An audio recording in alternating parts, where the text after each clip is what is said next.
Assalamualaikum warahmatullahi wabarakatuh.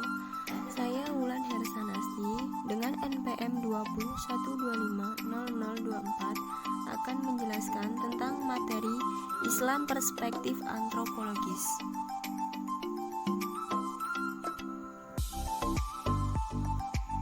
Yaitu definisi antropologi. Dalam Kamus Bahasa Indonesia, antropologi berarti ilmu tentang manusia, khususnya tentang asal-usul, perkembangan, adat istiadat, dan kepercayaannya pada masa lampau. Tim penyusun Kamus Pusat Bahasa 2008-78. Antropologi berasal dari bahasa Inggris. Antropologi berarti ilmu tentang manusia. Lalu pada awalnya istilah ini dipergunakan dalam arti yang lain, yaitu ilmu tentang ciri-ciri tubuh manusia atau disebut sebagai ilmu anatomi. Jika melihat pada definisi menurut Kojaraningrat di atas, maka objek antropologi adalah manusia atau bahkan pernah juga tubuh manusia. Lalu selanjutnya pembagian antropologi. 1. Antropologi fisik. Dalam arti khusus adalah bagian dari ilmu antropologi yang mencoba mencapai suatu pengertian tentang sejarah terjadinya aneka warna makhluk manusia dipandang dari sudut ciri-ciri tubuhnya yang memakai sebagai bahan penelitiannya ciri-ciri tubuh baik yang lahir fenotipik seperti warna kulit maupun yang dalam genotipik seperti golongan darah dan sebagainya. Kedua yaitu antropologi budaya. Antropologi budaya adalah cabang besar dari antropologi umum yang menyelidiki kebudayaan pada umumnya dan kebudayaan-kebudayaan dari berbagai bangsa di seluruh dunia. Ilmu ini menyelidiki bagaimana manusia itu mampu berkebudayaan dan mengembangkan kebudayaannya sepanjang zaman.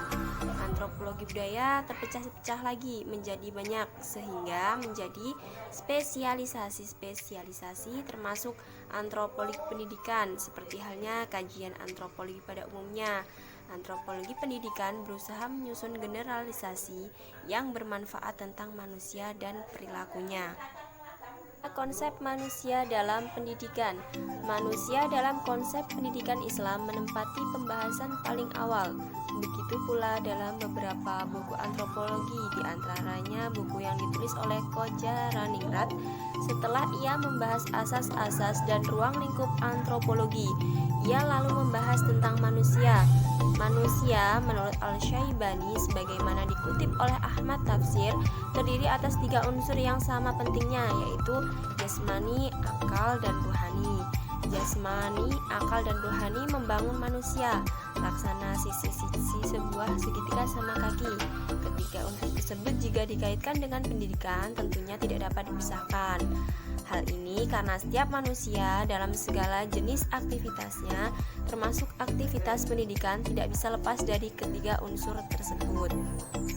Dan hal yang membedakan manusia dengan makhluk lainnya adalah bahwa manusia merupakan makhluk budaya, hayawan saqafi.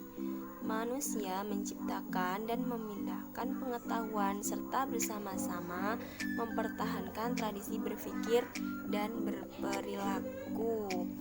Mereka menciptakan hal-hal yang tidak bisa diciptakan oleh makhluk lain, misalnya peralatan yang rumit, merumuskan sistem moneter, menunjuk atau memilih pemimpin politik, atau dengan melakukan ritual keagamaan, ataupun dengan meminjamkan benda.